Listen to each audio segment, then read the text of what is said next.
action. Here we are at Kinetic Edge. We're with Knapp, the Vanilla Gorilla. A lot of people are real familiar with him. I'm going to start out a little bit with your amateur career. I was interested when I was doing some research on you.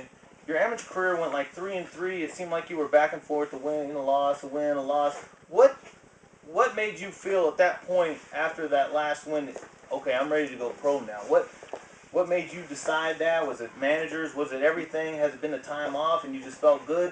What made that decision go through your head? There was a lot of aspects in it involved.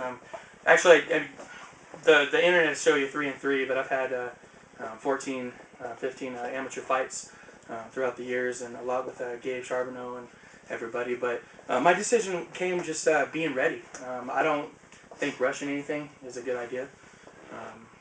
Jumping into the pros, there's a lot of people that say it's not a big deal, but it is. The guys that you fight are a completely different caliber.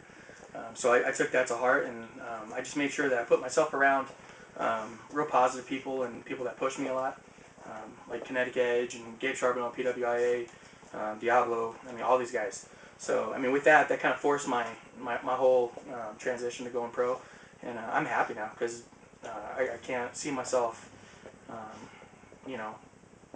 doing worse than what I've ever done. So I think it's just a downhill thing. I'm just going to keep using that momentum and win. Now, some other information that came up is that you had a knee injury. How long ago was that knee injury, and how's it feeling now? Well, it was actually in the last No Mercy Extreme Fighting. She was 2 years ago, August 2 years ago. Blew out my MCL, my meniscus, and had dislocated my patella and everything. So I had to have surgery on that. I was out for I was really out for 5 months because I was stubborn and decided to start training anyway. But I didn't fight for close to a year after that. And when I did, it was with Steel City Rumble.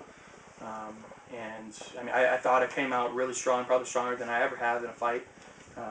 And in that fight, my leg didn't bother me at all.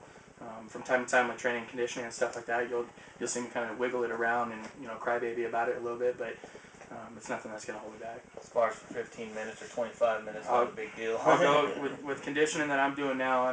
You put me in a championship fight, I'm gonna go 2 rounds past that and be happy.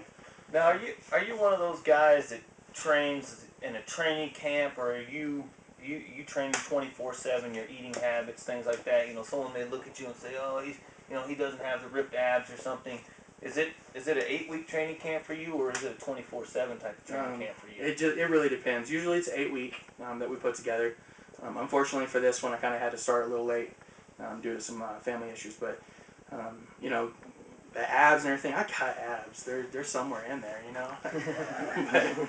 so that's not an issue. There's a lot of fighters out there that don't necessarily have what may be portrayed as the body. Yeah. But a lot of fighters out there, amateur, whatever, they may only be training, an 8-week training camp. They may, maintain some kind of nutritional thing all the way on. I didn't know where you stood on that. Well, to me, the most technical fighter is going to beat the most physical fighter, about 95% of the time.